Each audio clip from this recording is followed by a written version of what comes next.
On a stormy night, amidst the relentless downpour and flickering streetlights, Logan Carter, a wealthy and influential businessman, found himself facing a decision that would forever change his life. As his car cruised through the rain-soaked streets, Logan's thoughts were consumed by the weight of his son Ethan's fragile health and the hollow silence that had settled over his once vibrant home. Despite his success and wealth, Logan carried a profound emptiness, one that no amount of power or prestige could fill. Then it happened. A sudden stop. Through the foggy windshield, Logan saw a figure.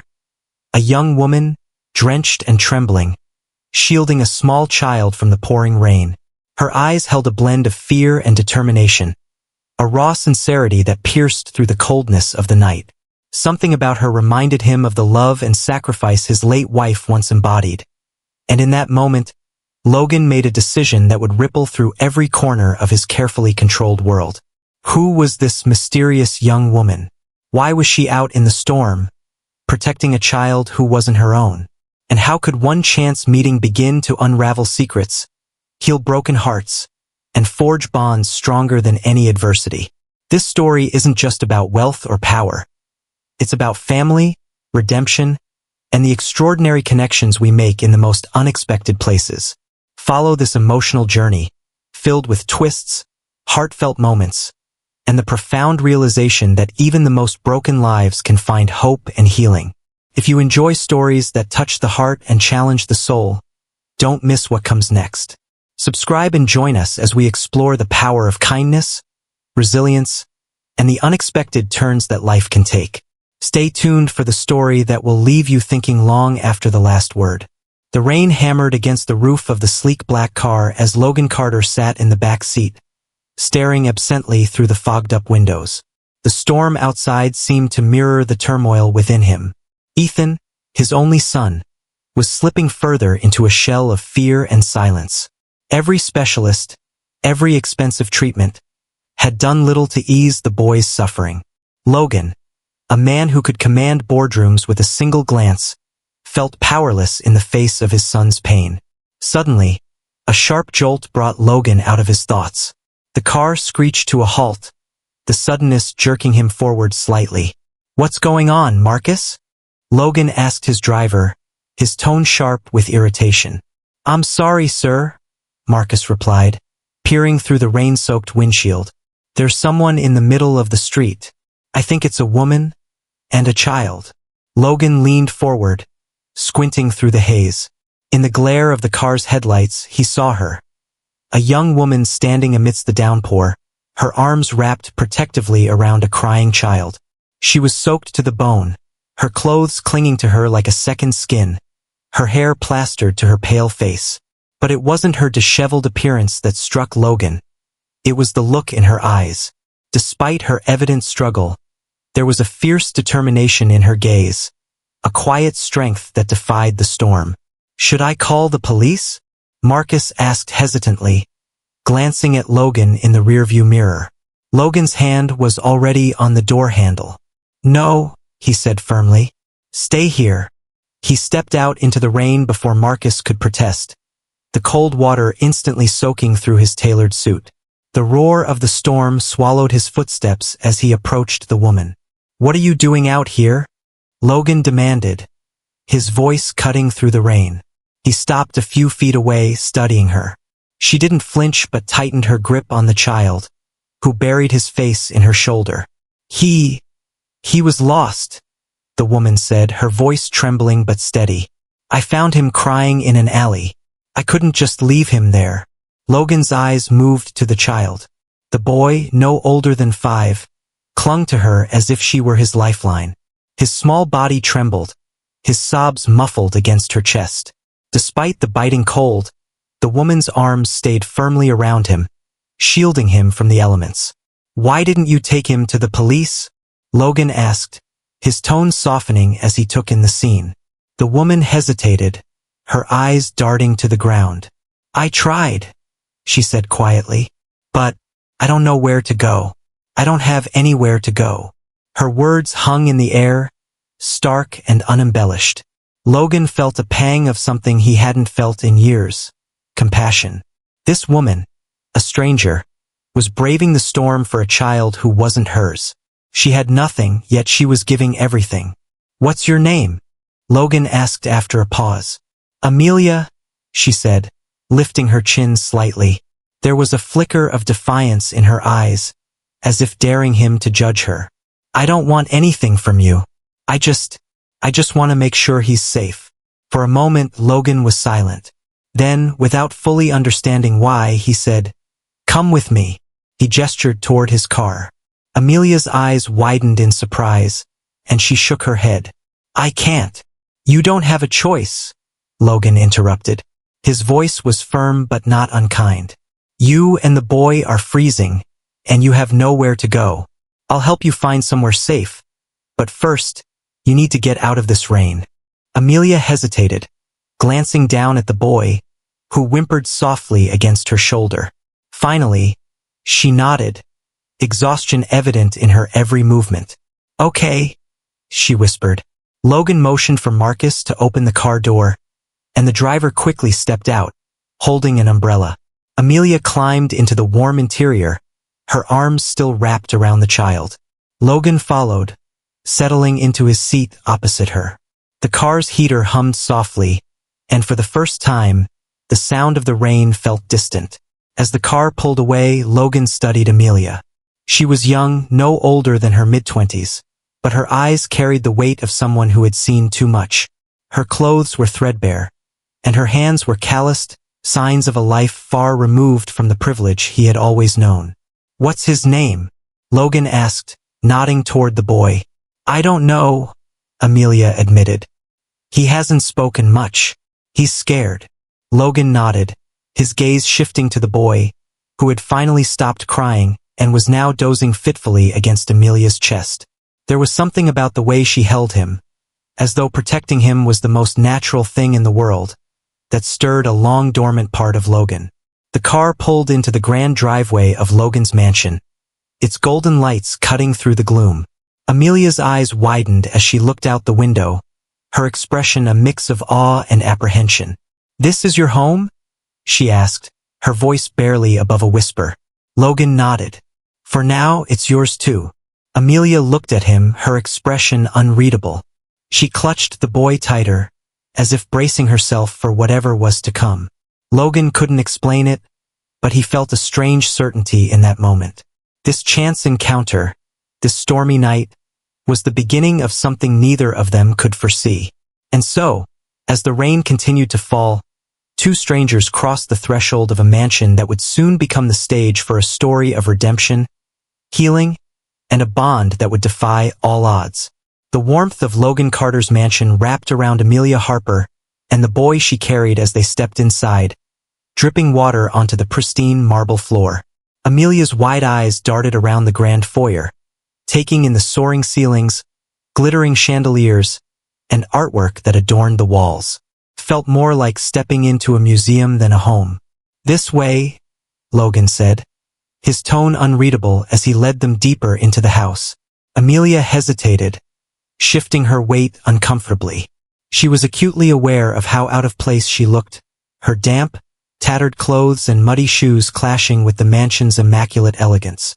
She tightened her hold on the boy, who stirred slightly but remained asleep, his small body warm against hers. "Follow me," Logan urged again, his gaze softening as he noticed her hesitation.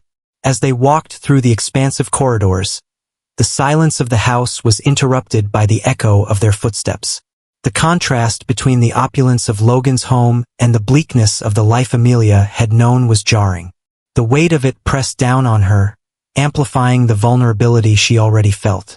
They stopped in front of a heavy oak door, which Logan pushed open to reveal a cozy sitting room with a crackling fire. The room was much smaller than the grand spaces they had passed, yet it was warm and inviting.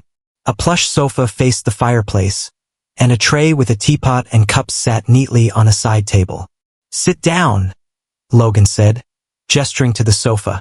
"You look like you're about to collapse." Amelia hesitated before lowering herself onto the edge of the sofa, still cradling the boy. She glanced at him, her face etched with worry. "He's exhausted," she murmured, brushing damp strands of hair from his face. Logan crouched to her level, his sharp gaze studying her intently. And you? When was the last time you ate or slept? I'm fine, Amelia said quickly, but her trembling hands betrayed her. Logan stood and pressed a button on a nearby intercom. Sophia, bring blankets and something warm to eat. Quickly. A brisk voice answered, Right away, Mr. Carter. The silence stretched between them as Logan leaned against the mantel, his arms crossed. Amelia kept her eyes down, trying to make herself smaller. She was acutely aware of how Logan was studying her, as if trying to unravel her secrets. Finally, Logan broke the silence. You said you found him in an alley. What were you doing there? Amelia hesitated, her lips parting and then closing again. She didn't want to explain, didn't want to expose her life to this man who lived in a world so far removed from hers. But the weight of his gaze compelled her to speak. I was looking for a place to sleep, she admitted softly. I've been moving from shelter to shelter, but it's hard to find a spot. I heard him crying and... Her voice broke slightly as she looked down at the boy. I couldn't leave him there. Logan's expression remained unreadable, but there was a flicker of something in his eyes, admiration, perhaps, or understanding. Sophia, the housekeeper, entered with a pile of blankets and a tray of food. She stopped abruptly when she saw Amelia and the boy, her sharp gaze assessing them with a mix of curiosity and skepticism. This is Clara, Logan said, nodding toward Amelia. She and the boy will be staying here tonight. Sophia's eyes widened slightly, but she recovered quickly. Of course, Mr. Carter. She set the tray down on the coffee table and handed Amelia a thick blanket. Here, she said briskly. You'll catch your death in those clothes. Amelia murmured a quiet thank you, wrapping the blanket around herself and the boy. The warmth was almost overwhelming, and she had to fight back tears as the knot of exhaustion and fear in her chest began to loosen. Logan nodded toward the tray. Eat. Amelia hesitated but reached for a piece of bread, taking small, cautious bites. Logan watched her for a moment before speaking again. Do you have a place to go? He asked. Amelia shook her head, her grip tightening on the boy. No. Family? Friends? No one, she whispered. Logan exhaled sharply, running a hand through his hair. And the boy? What's your plan for him? Amelia looked down at the sleeping child, her expression softening. I don't know, she admitted. I just want to make sure he's safe. There was a long pause. Logan stared into the fire, his jaw tightening. Finally, he said, Stay here, at least until we figure out what to do next. Amelia's head snapped up, her eyes wide with surprise. What? You need rest. The boy needs care. You won't find that out there in the rain, Logan said firmly. This is the safest place for both of you right now. Amelia opened her mouth to protest, but the words wouldn't come. She felt an overwhelming mix of gratitude and confusion. Why was this man, a stranger, helping her? Logan straightened, his commanding presence filling the room. We'll talk more tomorrow, he said. For now, get some sleep. Sophia will show you to a room. Amelia hesitated, then nodded. Thank you, she said softly, her voice trembling with sincerity. As Sophia led her out of the room, Logan remained by the fire, staring into the flames. He couldn't shake the feeling that this stormy night was the beginning of something he didn't yet understand. Something that would test his boundaries, challenge his beliefs, and perhaps, just perhaps, fill the void he had carried for so long. Upstairs, as Amelia settled the boy into a small bed and pulled the blanket around him, she whispered, You're safe now. The words were meant for him, but she felt a strange comfort in them herself. Neither of them knew it yet, but this unexpected encounter was about to change everything. For Logan, Amelia, and the little boy who had brought them together, the storm was only the beginning. The morning sunlight filtered softly through the curtains of the small guest room where Amelia lay, barely awake. The boy was still asleep beside her, his tiny frame curled under the warmth of the blanket. She hadn't slept this peacefully in years, but the sense of safety was tinged with unease.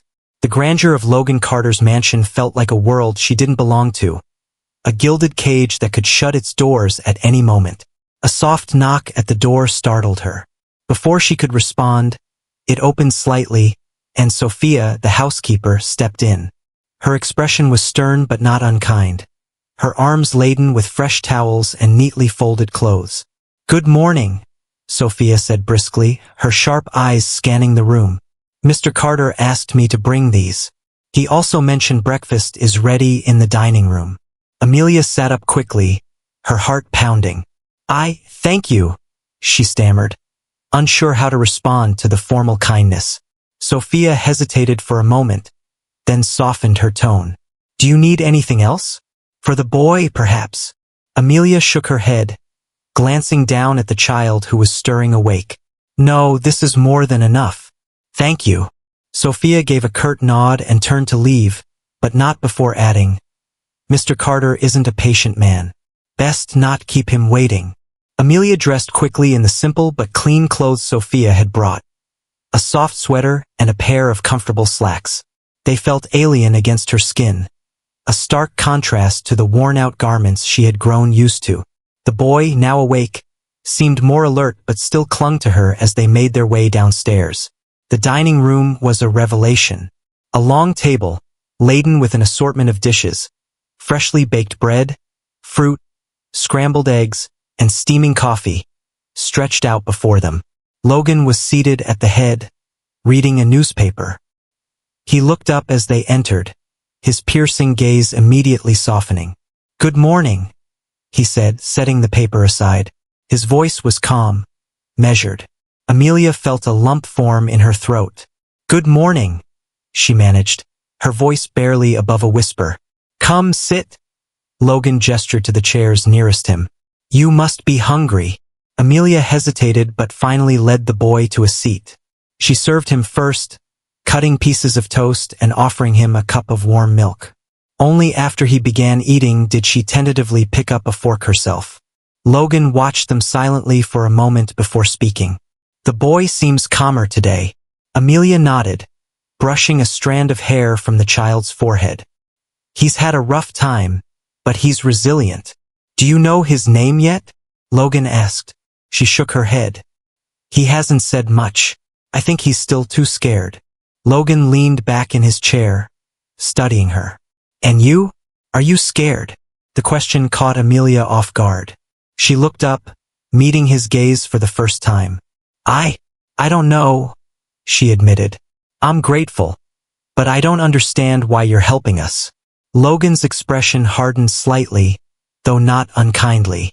"Let's just say I've learned that sometimes helping others can be the first step to helping yourself." He paused, his eyes narrowing slightly. "But I can't help if I don't know the truth. Why were you really out there last night?" Amelia hesitated, her grip tightening on her fork. She didn't want to share her past, didn't want to lay bare the struggles and mistakes that had brought her to this point. But something in Logan's gaze, a mix of curiosity and quiet insistence, made her feel that he wasn't judging her, only seeking to understand.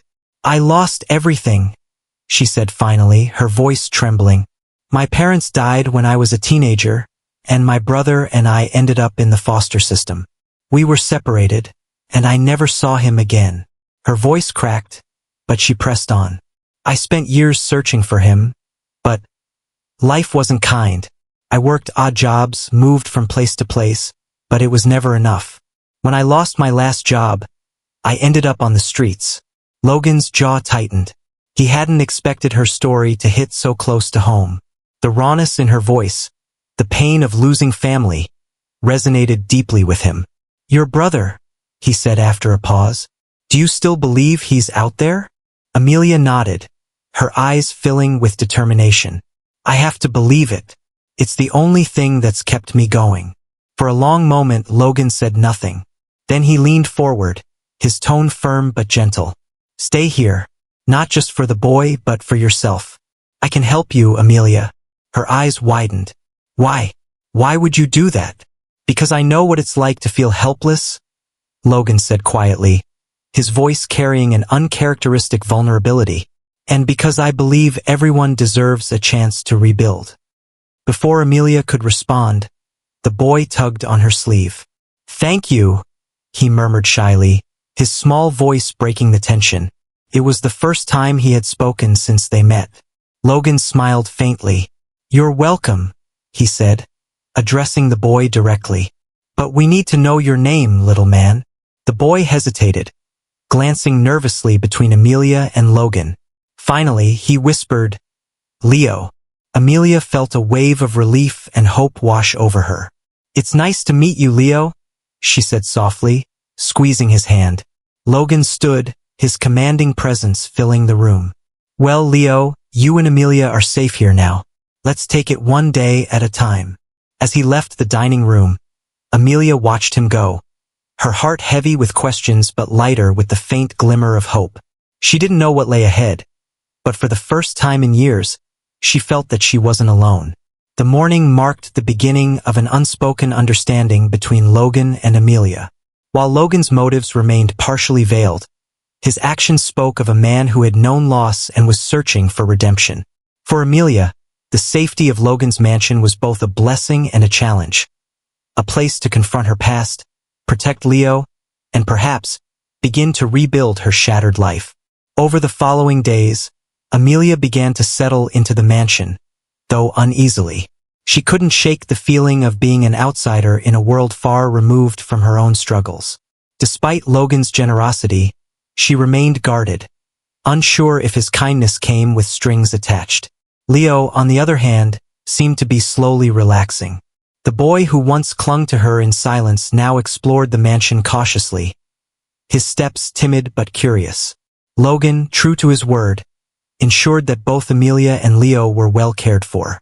He assigned Sophia to help Amelia navigate life in the mansion, though the housekeeper maintained her professional detachment. Still, Amelia often caught Sophia watching her with a mix of curiosity and suspicion, as if trying to decide whether she belonged in this place. One afternoon, as Amelia and Leo walked through the sunlit gardens, they encountered a boy sitting under a sprawling oak tree. He was thin, pale, and motionless, his gaze fixed on the horizon. Amelia immediately recognized him from the photograph on the mantel in Logan's office. This was Ethan, Logan's son. Leo tugged on Amelia's hand, his small face lighting up. "Who's that?" he asked, his voice barely above a whisper. "That's Ethan," Amelia replied softly. "Mr. Carter's son." Ethan turned his head at the sound of his name, his dark eyes locking on Amelia and Leo. For a moment, there was silence. Then he stood, his movements stiff and hesitant. Amelia felt a pang of sadness. Even in the brief glance, she could see the weight he carried: grief, fear, and something deeper, a reluctance to connect. "Hi, Ethan," Amelia said gently, taking a small step forward. "This is Leo. He's staying here for a while, just like me." Ethan didn't respond immediately, his gaze flickering between them. Finally, he gave a small nod but said nothing. Then, without a word, he turned and walked back toward the house, leaving Amelia and Leo standing in awkward silence. "Did I do something wrong?" Leo asked, looking up at her with wide eyes. "No, sweetheart," Amelia reassured him, brushing a hand over his hair. He's been through a lot." But Amelia couldn't shake the encounter. Ethan's loneliness reminded her of Leo's own struggles and, painfully, her own as a child.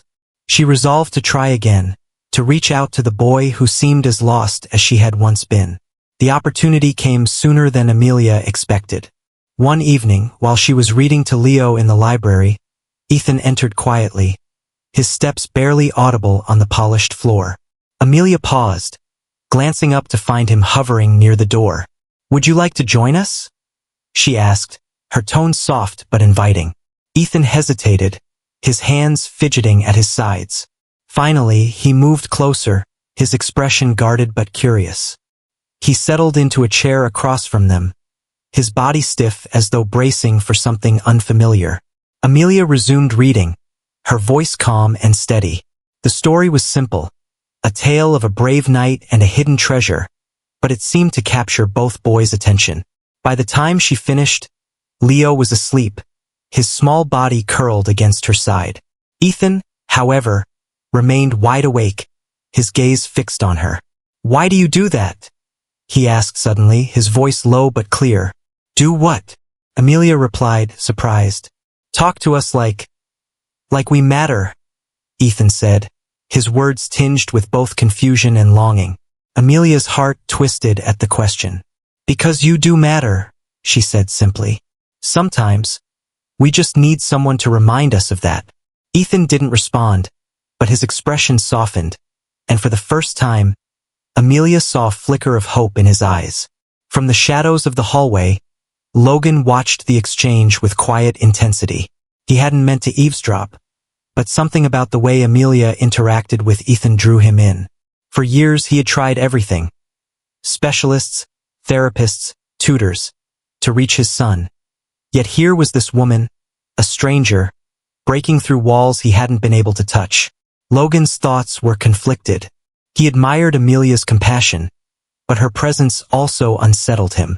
She was a reminder of how little he truly understood the emotional needs of the people around him.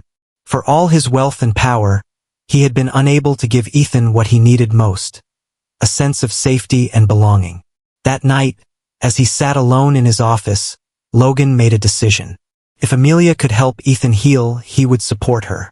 But he also resolved to learn from her example, to step out of the detached role he had created for himself and become the father Ethan needed. As the days turned into weeks, a tentative routine began to form. Amelia spent her mornings with Leo, teaching him letters and numbers in the bright corner of the library. In the afternoons, she often found Ethan lingering nearby, his quiet presence a testament to his growing trust.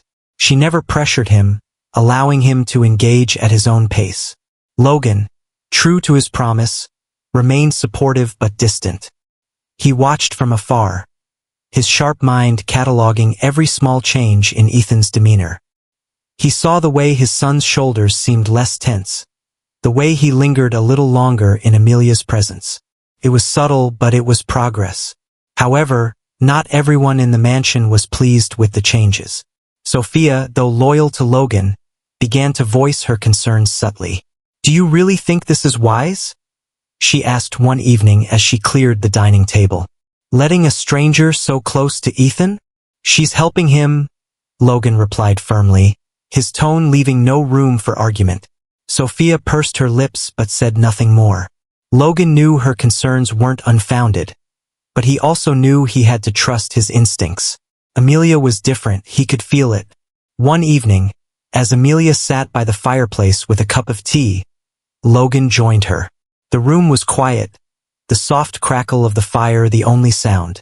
"You've done more for Ethan in a few weeks than I've been able to do in years," Logan said suddenly, his voice low but sincere. Amelia looked up, startled. "I don't think that's true," she said softly. "You love him. That's the most important thing." Logan's lips tightened into a faint, almost sad smile. "Love doesn't always feel like enough." "It is," Amelia said firmly, meeting his gaze. "It's a start." For a moment, they sat in silence, the weight of unspoken emotions hanging between them. Logan found himself wondering how a woman who had been through so much could still carry such hope, such determination. And for the first time in years, he felt a flicker of hope himself. Not just for Ethan, but for the fractured family they were slowly becoming. Amelia's presence was reshaping life within the mansion, breaking down walls and planting the seeds of healing. But as the bonds between them deepened, shadows from the past began to stir, threatening the fragile peace they had found. What none of them realized was that their journey together was just beginning, and the storms they had weathered were far from over. As the days blended into weeks, the mansion's atmosphere shifted subtly.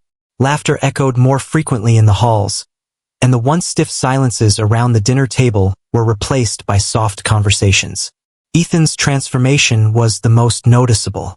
Under Amelia's patient care and unwavering presence, he began to emerge from his shell. He still carried the weight of his grief, but his interactions with Leo and Amelia revealed glimmers of the boy he had once been, curious, thoughtful, and kind. Logan observed these changes with a mix of relief and wonder. Yet, his analytical mind refused to rest. Amelia's past lingered as an unresolved puzzle in his thoughts. He trusted her kindness, but her guarded nature hinted at a story far more complex than what she had shared. And then, there was the question of her brother. A thread that felt loose, dangling dangerously close to unraveling everything. One evening, Logan decided to broach the subject. Amelia was in the library, reading quietly while Ethan and Leo played nearby. Logan entered, his steps deliberate but soft. "Amelia," he began, his deep voice cutting through the stillness. She looked up, startled but attentive. "I've been thinking about what you told me, about your brother." Her expression tightened, her fingers clutching the edge of her book. "What about him?" "I want to help you find him," Logan said simply. The words hung in the air, heavy with meaning. Amelia blinked, her lips parting in shock. "Why?" she whispered. "Why would you do that for me?" "Because you've done more for my son than I could have imagined," Logan replied, his tone steady. "And because I know what it's like to lose someone you love."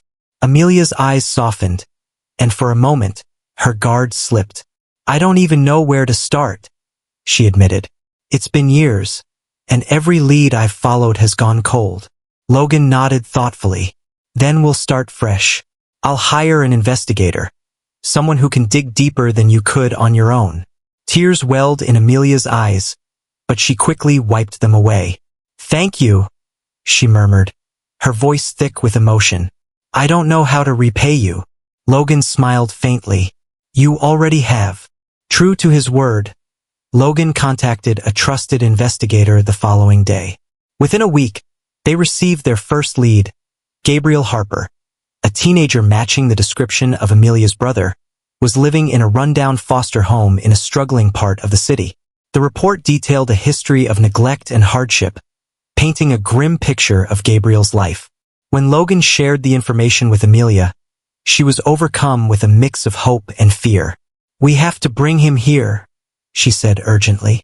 "I can't leave him there, not after everything." Logan nodded. "We'll go together. But Amelia, be prepared. He may not be the same boy you remember." The drive to the foster home was tense. Amelia sat in the passenger seat, her hands clenched tightly in her lap. Logan drove in silence, occasionally glancing at her, his expression unreadable. When they arrived, the sight of the dilapidated house made Amelia's stomach churn. A burly man answered the door, his gruff demeanor matching the bleak surroundings. "What do you want?" he barked, glaring at them suspiciously. "We're here for Gabriel," Logan said firmly, his commanding presence impossible to ignore. The man sneered. "That troublemaker? Take him if you want. He's been nothing but a headache." Amelia's heart sank as she stepped inside. The house was cluttered and cold, the air thick with an unwelcoming tension. Gabriel appeared moments later, his lanky frame leaning against the doorway. His face was hardened, his eyes guarded. "Who are you?" he asked, his tone sharp. Amelia stepped forward, her voice trembling. "Gabriel, it's me. It's Amelia." His expression flickered with recognition, but it quickly darkened. "Amelia? You left me. Why are you here now?" Tears streamed down her face as she tried to explain. "I never stopped looking for you. They separated us, and I did everything I could to find you." Gabriel's jaw tightened, his hands clenched into fists. "It's too late," he said bitterly. "You think you can just show up and fix everything?" Logan stepped in then, his voice calm but firm. "She didn't stop looking for you, Gabriel, and she's not giving up now. Come with us. Let her show you the life you deserve." Gabriel hesitated, his eyes darting between Logan and Amelia. Finally, with a heavy sigh, he nodded. "Fine," he muttered, "but don't expect me to forgive you." Bringing Gabriel into the mansion was a challenge for everyone. He was defiant and mistrustful, his years of hardship leaving deep scars. He kept his distance from Amelia, his words often cutting, his demeanor cold. But beneath the anger, Amelia saw glimpses of the boy she had once known. a boy who had loved swinging on the old wooden swing in their childhood yard, who had dreamed of building a better life. Leo, ever curious and cheerful, was the first to breach Gabriel's walls. He followed the older boy around like a shadow, asking endless questions and sharing his toys without hesitation. Slowly, Gabriel's icy exterior began to thaw, his interactions with Leo softening the tension in the household. Ethan, too, played a surprising role. Though quiet by nature, he gravitated toward Gabriel, sensing a kindred spirit in his pain. The two boys often sat together in the garden, their conversations sparse but meaningful. One evening, Amelia found Gabriel in the library, flipping through an old photo album Logan had given her. It was filled with pictures from their childhood, images of their parents, their small home, and the swing that had been Gabriel's favorite. "You kept these?" Gabriel asked, his voice low. Amelia nodded, tears brimming in her eyes. "I carried them with me everywhere. They were all I had of you." Gabriel stared at the photos for a long time before speaking. "I don't remember much," he admitted, "but I remember the swing. You used to push me, even when I didn't want to get off." Amelia smiled through her tears. "And I'd do it all over again if it meant seeing you happy." For the first time, Gabriel looked at her without anger. Maybe it's not too late," he said quietly. As the weeks passed, the fragile bonds between them strengthened. Gabriel began to trust Amelia, though their relationship remained complicated. He found an unexpected mentor in Logan, who saw potential in the boy and encouraged him to channel his anger into ambition. Ethan, inspired by Gabriel's resilience, began to take greater steps in his own healing journey, even finding the courage to visit the therapy sessions he had long avoided. Amelia, for the first time in years, felt a sense of belonging. The mansion no longer felt like a gilded cage but a sanctuary, a place where broken pieces could be mended, where love and trust could flourish despite the scars of the past. As life within the mansion settled into a new normal, Logan found himself reflecting on the changes. His home, once a place of solitude and sorrow, had become a haven of growth and connection. Yet, in the back of his mind, he knew that shadows still lingered. The past had a way of resurfacing, and the peace they had found would soon be tested in ways they could never have anticipated. The peace that had settled over the mansion was fragile, like a glass teetering on the edge of a table. Amelia, Gabriel, Ethan, and Leo had begun to carve out a semblance of family, but their individual wounds still ran deep. For Logan, watching their progress was both a relief and a reminder of how much work was left to be done. Yet, just as they were beginning to believe in the possibility of healing, the shadows of the past began to stir. One crisp evening, Logan received a call that sent a chill through his spine. It was from his investigator, who had been quietly monitoring the foster system to ensure Gabriel's previous guardians would not retaliate. "Mr. Carter, we've uncovered something troubling," the man said, his voice low. Gabriel's former foster parents weren't just negligent. They were involved in illegal activities, and they've recently discovered he's under your care. They might try to use this against you or the boy. Logan's jaw tightened as he processed the information. His instincts told him that trouble was coming, and he needed to act quickly. He decided not to alarm Amelia or Gabriel just yet, but he couldn't ignore the threat. The next day, while Amelia and Gabriel were helping Ethan and Leo with a craft project in the garden, Logan received an unexpected visitor. A sleek black car pulled into the driveway, and two men in expensive suits stepped out. Logan recognized one of them immediately, Mason Doyle, a sharp-tongued lawyer with a reputation for bending the law. "Mr. Carter," Mason greeted with a sly smile. "A pleasure to see you again. We've come to discuss a matter regarding Gabriel Harper." Logan's eyes narrowed. If this is about his previous foster situation, you'll find that he's no longer under their jurisdiction. Mason's smile didn't falter. "Ah, but you see, Mr. Carter, they're claiming that Gabriel was removed without due process. They're seeking compensation for emotional distress and damages. They might even demand his return." Logan's voice was like steel. Gabriel was living in an abusive environment. If they want to pursue this, they'll find themselves in a courtroom where their past will be laid bare. Mason's smile faltered slightly, but he recovered quickly. Be that as it may, my clients are persistent. I suggest you consider settling this matter quietly before it escalates. Logan didn't reply immediately, his mind racing. He knew he couldn't let these people anywhere near Gabriel again.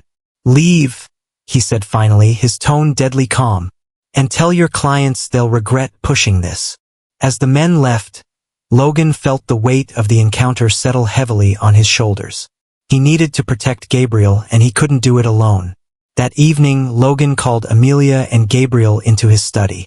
The tension in the room was palpable as he explained the situation. Gabriel's face darkened with anger as he listened, his fists clenching tightly. They don't care about me, Gabriel said bitterly. They just want money. Amelia placed a hand on his shoulder, her expression pained. They're not going to take you away, she said firmly. We won't let that happen. Logan nodded. We're going to fight this. I've already contacted my legal team, and will expose their history in court if it comes to that. Gabriel looked at him, his eyes filled with a mix of fear and determination. I don't want to run anymore, he said quietly. I'll do whatever it takes to stop them. The days that followed were tense as Logan's team prepared their case. Amelia threw herself into caring for the household, using the routine to keep her anxiety at bay. Gabriel, despite his usual defiance, stayed close to Logan, absorbing everything he could about the legal process. He was determined to stand up for himself, even if it meant revisiting painful memories. Ethan and Leo, sensing the tension, did their best to lighten the mood. Ethan, once so withdrawn, began telling jokes at dinner, his quiet withdrawing smiles even from Gabriel. Leo followed his lead, his laughter a constant reminder of the innocence they were fighting to protect. A breakthrough came when Logan's investigator uncovered a former foster child who had lived with Gabriel's previous guardians. The young woman, Maria, had suffered similar neglect and was willing to testify. When she arrived at the mansion, her presence was like a beacon of hope. I didn't think anyone would stand up to them, Maria said, her voice trembling as she recounted her experience. They made us feel like we were nothing. Gabriel listened intently, his anger giving way to a fierce protectiveness. You're not nothing, he said quietly, and neither am I. The day of the hearing arrived, and the tension in the courtroom was palpable. Mason Doyle's smug demeanor contrasted sharply with Logan's quiet resolve. Gabriel sat beside Logan, his back straight and his expression defiant. Amelia and Maria sat behind them, their presence a silent but powerful show of support. Mason's case was built on fabricated evidence and emotional manipulation, but Logan's team dismantled it piece by piece. Maria's testimony was particularly damning, exposing the foster parents' history of neglect and abuse. By the time Gabriel took the stand, the courtroom was hanging on his every word. They didn't care about me, Gabriel said, his voice steady despite the emotions bubbling beneath the surface. They just wanted someone to blame for their problems. But I'm not their victim anymore. When the judge ruled in Gabriel's favor, the sense of relief was overwhelming. Mason's smugness evaporated, replaced by thinly veiled frustration. The foster parents were ordered to pay damages and barred from contacting Gabriel again. Back at the mansion, the victory felt bittersweet. Gabriel was safe, but the scars of the ordeal lingered. Yet, as they gathered for dinner that evening, the atmosphere was lighter than it had been in weeks. Logan raised his glass, his voice warm but firm. To family, he said, his gaze sweeping over Amelia, Gabriel, Ethan, and Leo. The one we're born into and the one we choose. Gabriel hesitated for a moment, then clinked his glass against Logan's. To family, he echoed, a faint smile tugging at his lips. Amelia looked around the table, her heart swelling with gratitude. They had faced the shadows of their past, and though the journey wasn't over, they were stronger for it. For the first time in years, she felt that they weren't just surviving, they were beginning to thrive. The days following the courtroom victory brought a sense of relief to the household, but they also uncovered wounds that needed time to heal. Gabriel was quieter than usual, often retreating to the solitude of his room or the garden. Amelia respected his need for space but couldn't help worrying. She knew the courtroom battle had stirred emotions he wasn't ready to confront. One evening, Amelia found Gabriel sitting on the garden swing, his gaze fixed on the horizon. She approached cautiously, her steps light on the dewy grass. "Mind if I sit?" she asked gently. Gabriel shrugged but didn't look at her. Taking that as permission, she settled beside him. For a moment, they sat in silence, the gentle creak of the swing the only sound. "I thought winning would feel better," Gabriel said finally, his voice low. "But all I feel is empty." Amelia placed a hand on his arm. "That's because it's not just about winning, Gabriel. Healing takes time. You've been carrying so much for so long. It's okay to feel lost right now." He sighed, his shoulders slumping. "They made me believe I didn't matter, that I was just a burden." "You're not a burden," Amelia said firmly, her voice breaking slightly. "You've always mattered, Gabriel. To me, to Logan, to Ethan and Leo. We're here for you, no matter how long it takes." For the first time in days, Gabriel turned to her, his eyes glassy with unshed tears. "I don't know how to stop feeling like this." "You don't have to do it alone," Amelia said, her voice steady. "We'll figure it out together." Meanwhile, Logan found himself reflecting on his role in the household. He had always prided himself on being a provider, ensuring everyone's physical needs were met. But watching Amelia's quiet, unwavering support for Gabriel made him realize that emotional presence was just as crucial. One evening, Logan sought out Gabriel in the library. The boy was engrossed in a book, his brow furrowed in concentration. Logan hesitated at the door, unsure how to start the conversation. "You're reading Hemingway?" Logan asked, stepping inside. Gabriel glanced up, surprised. "Yeah, it's interesting." Logan sat across from him, his posture relaxed but attentive. "I read The Old Man and the Sea when I was your age. It's a story about resilience, about finding strength even when the odds are against you." Gabriel nodded slowly, closing the book. "Kind of feels like my life." "It does," Logan agreed. "And like The Old Man, you don't have to fight the battle alone. You have people who care about you, who want to see you succeed." Gabriel looked down at the book, his fingers tracing the cover. "I'm not used to that." Logan leaned forward, his voice gentle but firm. "Then let's change that. You're part of this family now, Gabriel. And family doesn't give up on each other." For the first time, Gabriel smiled faintly. "Thanks, Logan." The mansion, once a place of quiet solitude, began to hum with life as the bonds between its residents deepened. Amelia, Gabriel, Ethan, and Leo formed a rhythm of support and understanding, with Logan at the helm, quietly ensuring their needs were met. Ethan's transformation was one of the most remarkable. The boy who had once withdrawn from the world was now actively participating in it. He joined Leo in daily adventures around the mansion, often dragging Gabriel along. Amelia noticed how Gabriel softened around Ethan, his protective instincts awakening as he became a steadying presence for the younger boys. One afternoon, Ethan surprised everyone by bringing a sketchpad to the dining room. He had drawn a picture of the mansion, complete with its sprawling gardens and the people who had filled it with life. "This is amazing, Ethan," Amelia said, her voice filled with pride. "You're really talented." Ethan blushed, his usual shyness returning. "I just wanted to show what this place feels like now." Logan studied the drawing, his expression softening. "It's perfect," he said simply, ruffling Ethan's hair. "Just like you." Ethan beamed, his confidence growing with each passing day. Leo, too, blossomed in the supportive environment. He had started calling Gabriel his big brother, a title that Gabriel secretly cherished. Together, they built forts in the garden, raced through the hallways, and read stories late into the night.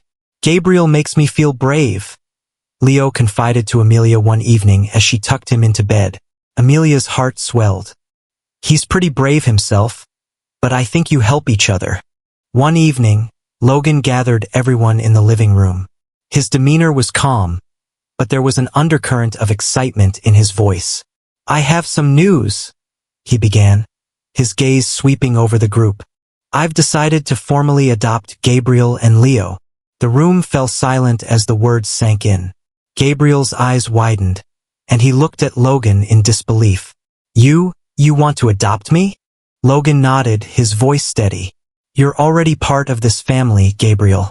This just makes it official. Gabriel's emotions warred within him. Relief, gratitude, and a deep sense of belonging. I don't know what to say, he admitted, his voice cracking. Say yes? Leo chimed in, his small face lighting up. Say yes, Gabriel. Gabriel laughed, his eyes misty. Yes, he said, his voice firm. Yes, I'd like that. Amelia watched the scene unfold, tears streaming down her cheeks. She felt a profound sense of peace, knowing that Gabriel and Leo had finally found a safe, loving home. Later that night, as the household settled into a quiet contentment, Logan found Amelia in the kitchen, tidying up. He approached her cautiously, his hands tucked into his pockets. You've done so much for this family, he said, his voice low. I don't think I've thanked you properly. Amelia looked up, her eyes soft. You've done just as much, Logan. More even. This family wouldn't exist without you. He hesitated, then took a step closer. You've made me realize what I was missing, not just for Ethan but for myself. You've brought life back into this house. Amelia's cheeks flushed, and she looked away. I've only done what anyone would. No, Logan said firmly. Not anyone. You. Their eyes met, and for a moment the world seemed to stand still. Logan reached out, brushing a strand of hair from her face. Stay, he murmured. Not just for the boys. For me.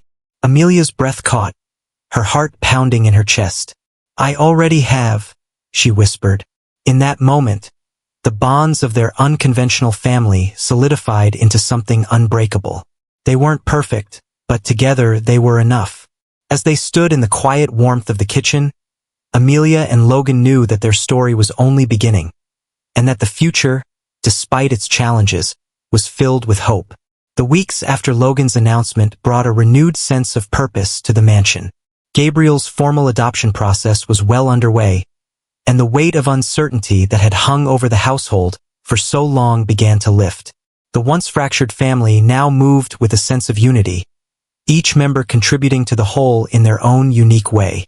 Gabriel had grown closer to Logan, their shared moments of conversation becoming a source of guidance and mentorship. Logan, recognizing Gabriel's potential, encouraged him to think about his future.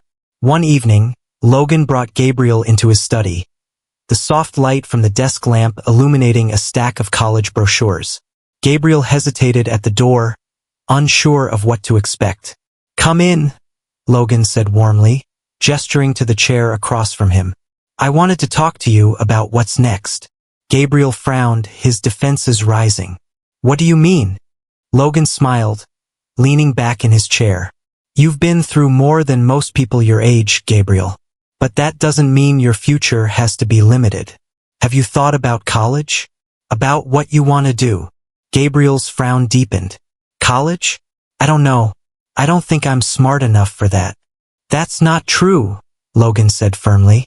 You're smart, determined, and capable. You've shown that time and again.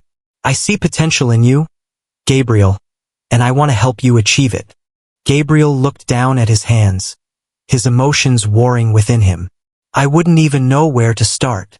Then let's figure it out together, Logan said, sliding a brochure across the desk. Take your time. Think about what excites you. Whether it's technology, art, or something else entirely, I'll support you every step of the way. Gabriel hesitated, then nodded. Thanks, Logan. I'll think about it. While Gabriel explored his future, Amelia found herself embracing a new role within the family. Logan's encouragement had inspired her to take her nursing studies more seriously, and she began interning at a local clinic. The experience was both challenging and rewarding, reminding her of the resilience she had developed through her own struggles. One afternoon, as she returned from the clinic, Ethan and Leo ran to greet her at the door. Their excitement was contagious, and Amelia couldn't help but laugh as they pulled her into the living room. where Logan was waiting. "Guess what?" Leo said, his small face glowing with excitement. "Ethan drew a picture of all of us." Ethan held up the sketch, his cheeks flushed with pride. The drawing depicted the family sitting together in the garden, their expressions bright and joyful. Amelia felt a lump form in her throat as she studied the image. "It's beautiful, Ethan," she said softly, pulling him into a hug. "You've captured exactly how I feel when I'm with all of you." Logan, watching the interaction, felt a surge of gratitude. This was what he had dreamed of, moments of connection and love that made the struggles worthwhile. That evening, as the family gathered for dinner, Logan stood and cleared his throat. The room fell silent, all eyes turning to him. "There's something I want to say," Logan began, his gaze resting on Amelia. "When you first came here, Amelia, I thought I was helping you. But the truth is, you've helped me more than I can put into words. You've brought life back into this house, and you've shown me what it means to truly care for someone." Amelia's breath caught as Logan reached into his pocket and pulled out a small velvet box. He opened it to reveal a simple but elegant ring. "Amelia," Logan said, his voice steady but filled with emotion, "will you marry me?" The room was silent for a moment, then filled with gasps and murmurs. Tears welled in Amelia's eyes as she nodded, her voice breaking. "Yes," she whispered. "Yes, I will." The room erupted in cheers, Ethan and Leo jumping up and down with excitement. Gabriel smiled faintly, his eyes glinting with approval. The weeks leading up to the wedding were filled with anticipation and joy. The mansion became a hub of activity as friends and family gathered to celebrate the union of two people who had found love in the most unexpected circumstances. The wedding itself was simple but heartfelt, held in the garden under the same oak tree where Ethan and Leo often played. As Amelia and Logan exchanged vows, there wasn't a dry eye in the crowd. Ethan and Leo served as ring bearers, their small faces glowing with pride. Gabriel stood as Logan's best man, his usual stoicism giving way to a rare but genuine smile. "You deserve this," Gabriel told Logan quietly before the ceremony. "You both do." Logan placed a hand on Gabriel's shoulder, his voice thick with emotion. "So do you, Gabriel. You're as much a part of this family as anyone else." After the ceremony, the family gathered for photos, their faces lit with happiness. The mansion, once a place of quiet grief, now resonated with laughter and love. In the months that followed, each member of the family began to pursue their dreams. Gabriel, with Logan's guidance, enrolled in a local college, where he discovered a passion for computer programming. His confidence grew with every passing day, and he began to envision a future he never thought possible.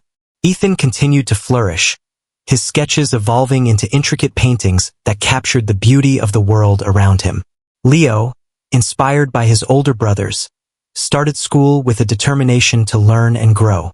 Amelia, now a licensed nurse, split her time between the clinic and the mansion, where she continued to nurture the family she had helped build.